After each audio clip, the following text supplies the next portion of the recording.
kitab Imamat. Kita mulai membaca pasal-pasal yang awal sampai dengan pasal 11 yang berbicara tentang aturan-aturan makanan yang kosher dan yang tidak kosher.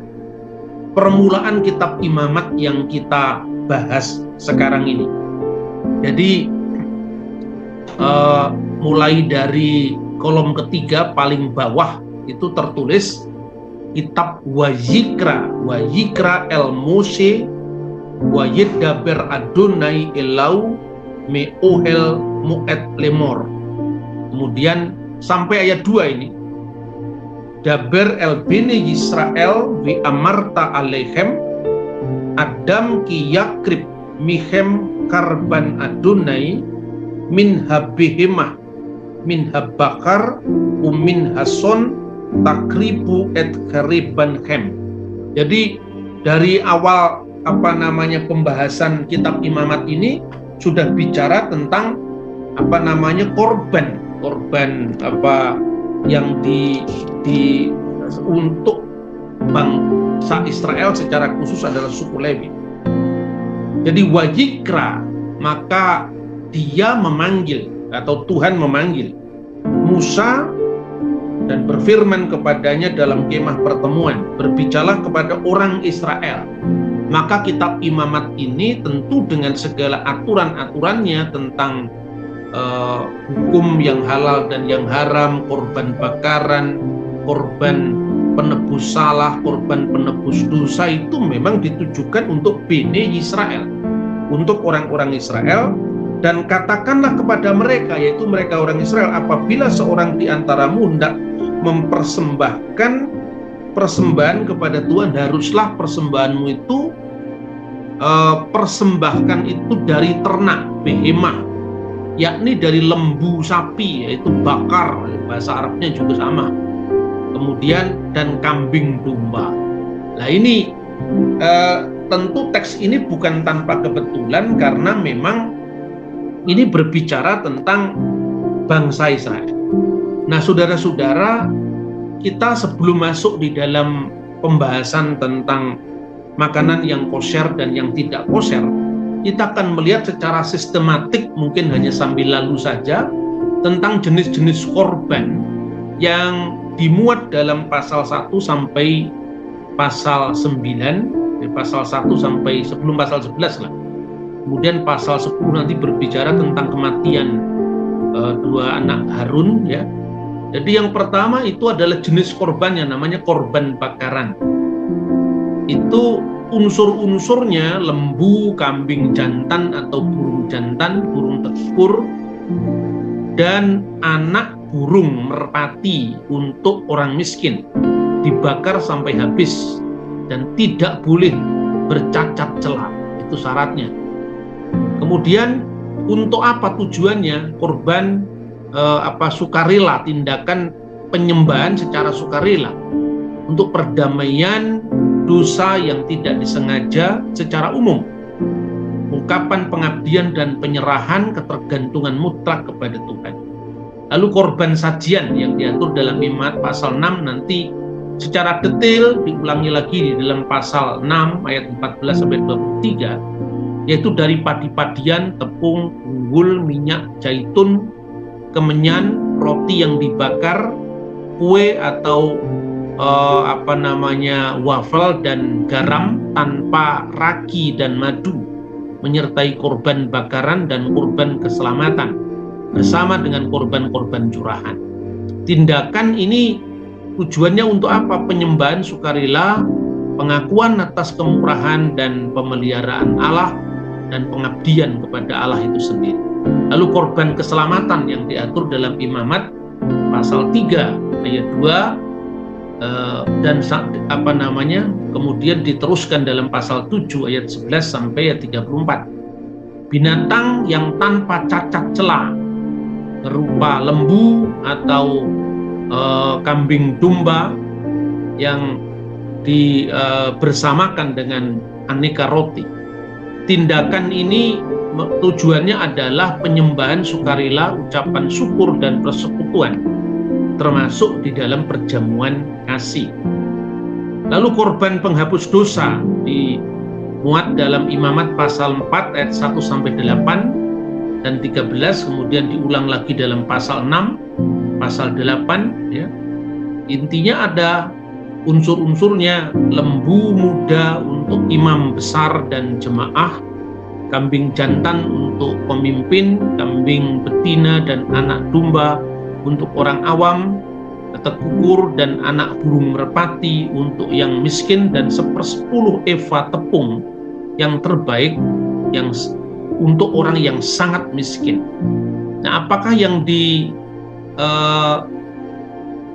tujuan dalam persembahan penebusan dosa ini, korban penebusan dosa ini adalah perdamaian untuk dosa yang tidak disengaja, dan di situ ada unsur pengakuan dosa, pengampunan, dan kemudian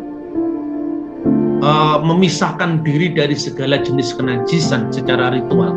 Kemudian korban penebus salah yang diatur dalam Imamat pasal 5 ayat 14 sampai dengan pasal 6 ayat 7 dan pasal 7 1 dan 6 itu adalah domba jantan dan anak domba.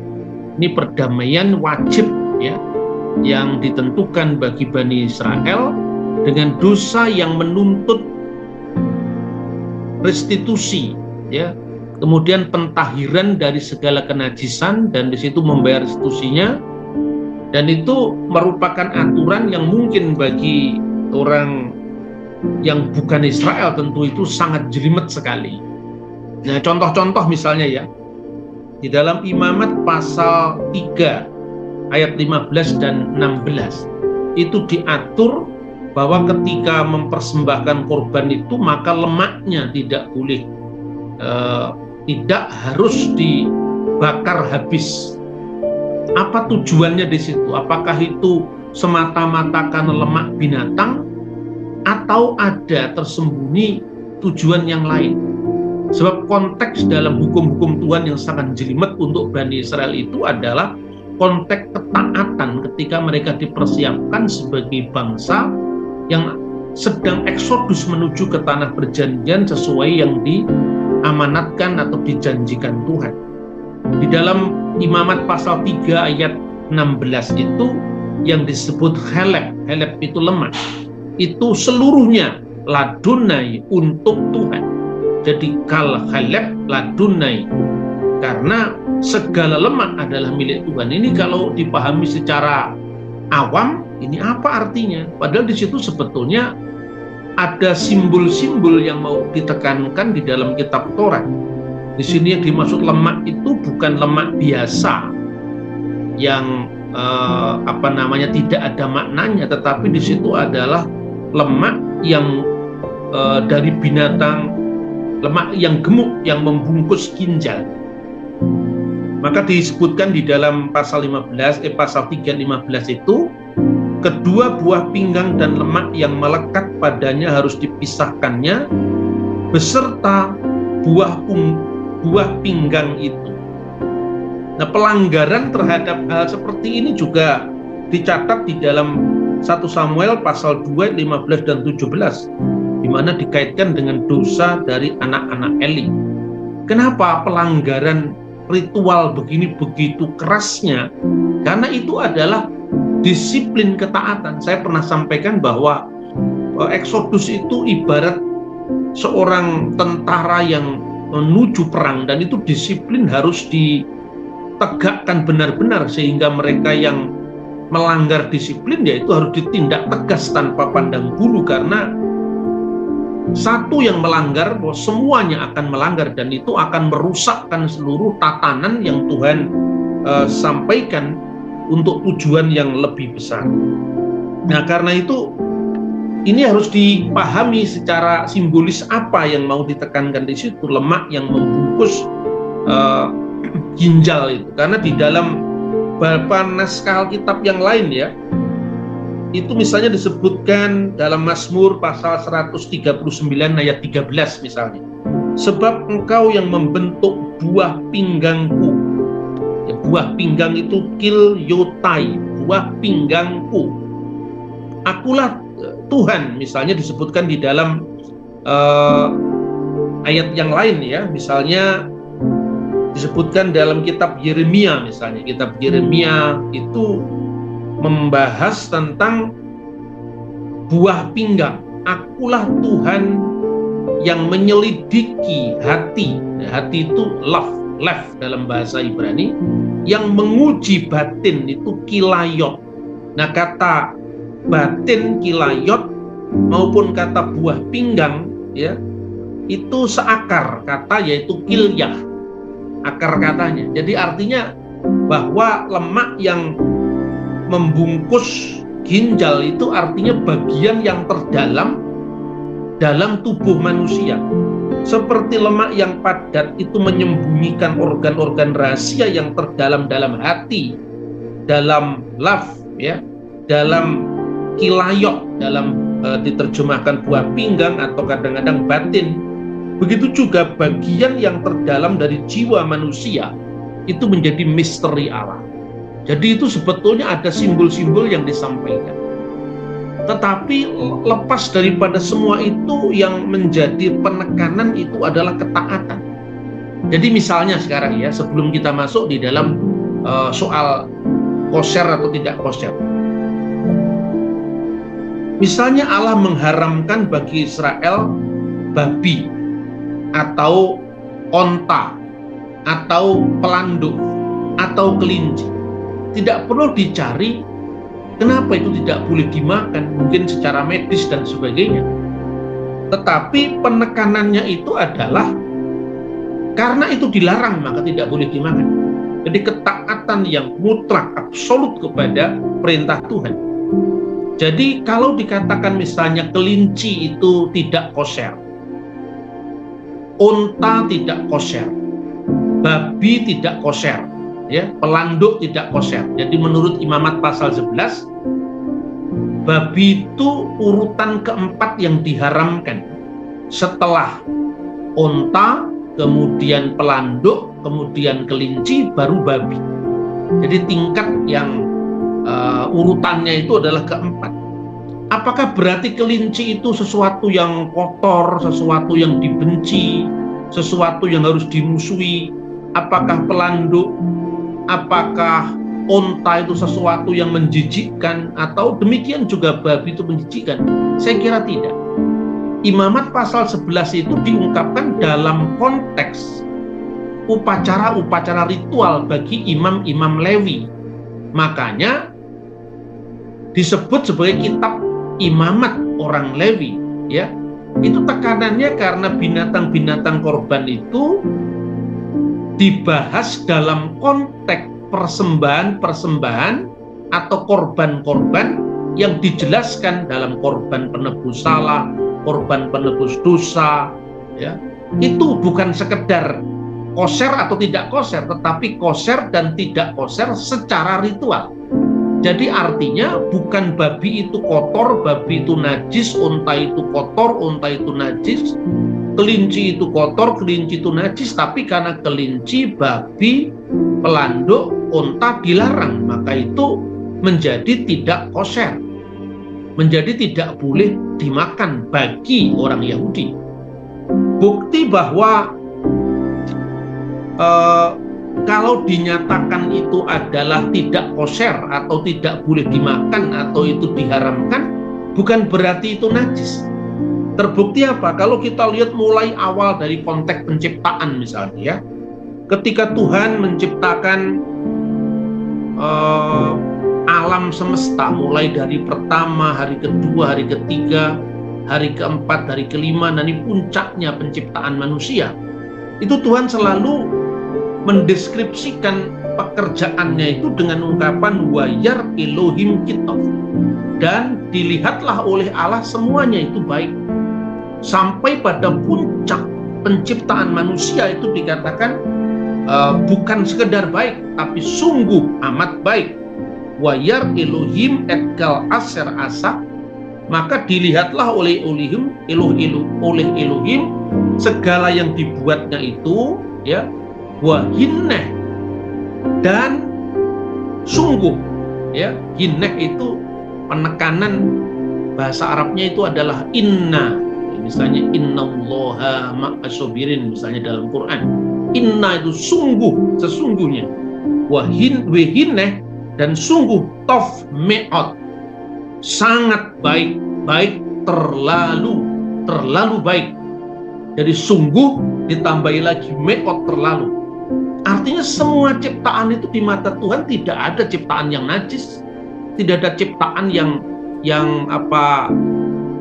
dibenci, tidak ada. Itulah maknanya ketika Rasul Paulus di dalam Roma pasal 14 ayat 20 kalau tidak salah, bisa dicek, semua adalah tahir, tetapi celakalah orang yang karena makanannya saudaranya jadi tersandung.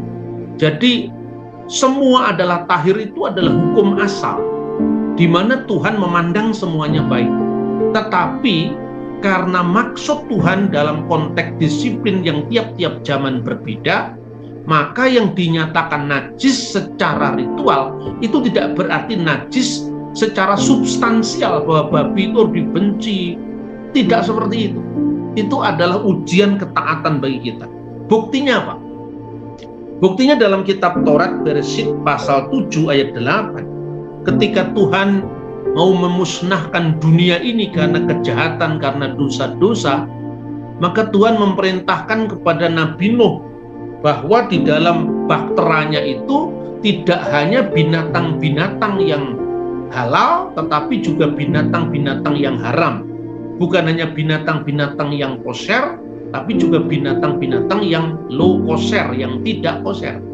Artinya apa? Kalau Tuhan menghendaki bahwa babi itu jijik secara substansial, atau onta itu jijik secara substansial karena nggak boleh dimakan, kenapa nggak dimusnahkan? Kenapa disisakan?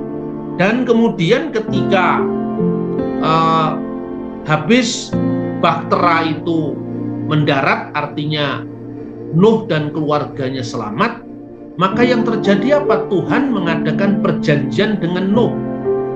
Apa saja boleh dimakan, termasuk ikan-ikan di laut, termasuk binatang-binatang di darat, tidak terkecuali, termasuk onta, termasuk babi boleh dimakan.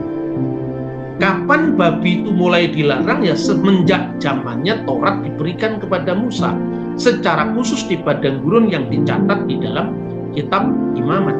Jadi tingkat ketidakkoseran babi itu sama dengan orang Israel tidak boleh makan lemak. Tingkat ketidakkoseran babi itu sama dengan ketika orang Yahudi dilarang memasak daging bersama dengan induknya. Itu yang dikenal dengan Bashar Behalaf. Bashar artinya daging, Behalaf dengan susunya. Itu tidak boleh. Jadi tingkatnya sama.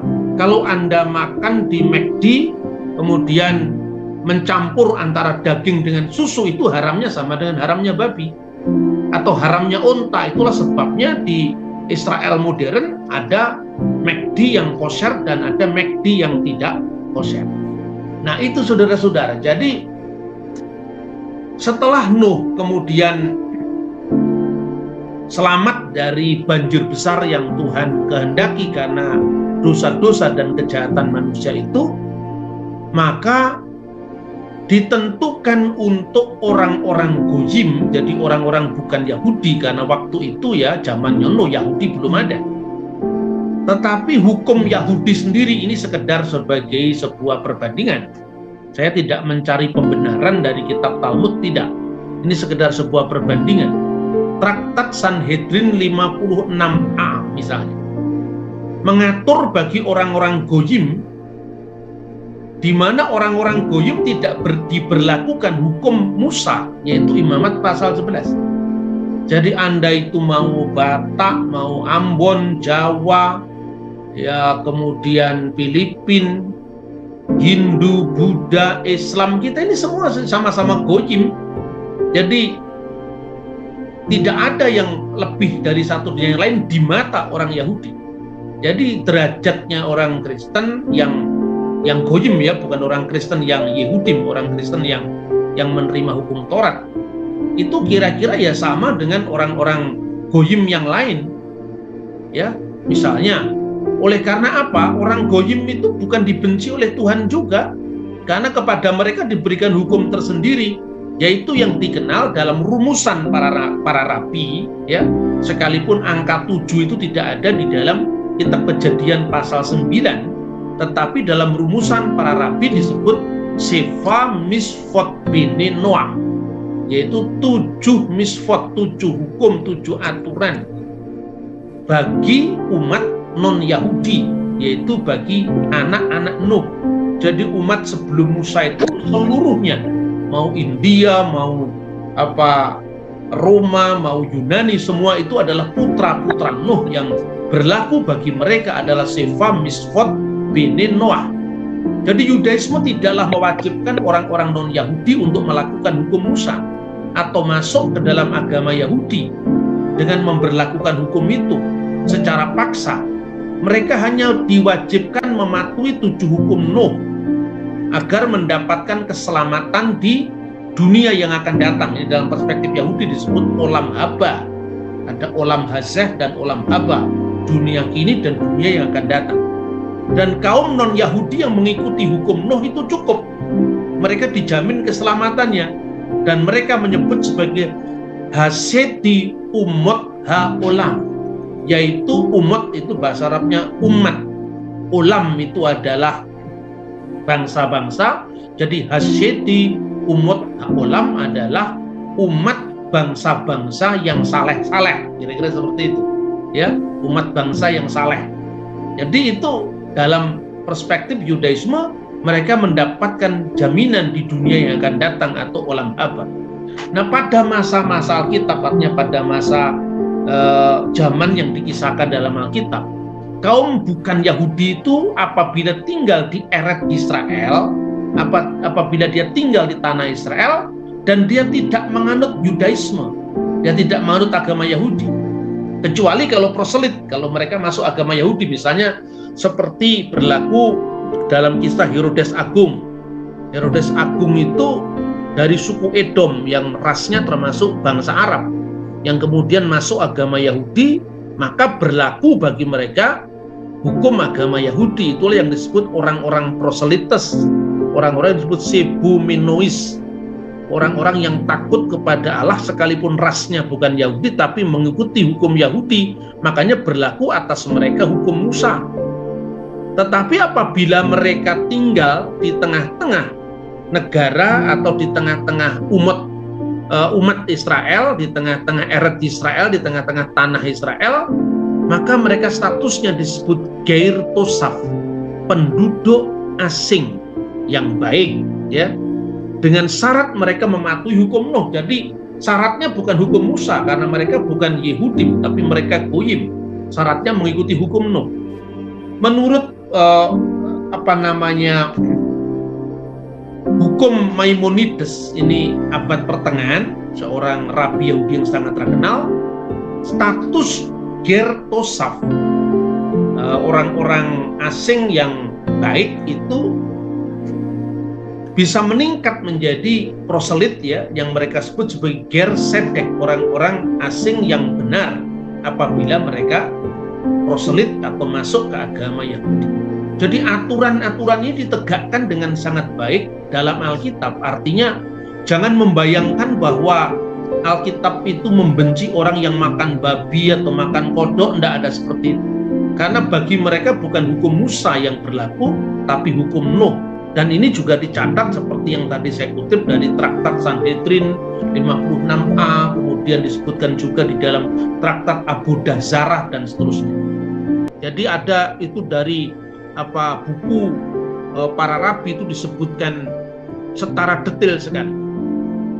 Tuhan memberkati kita. Shalom alaikum Beshem Hamasya.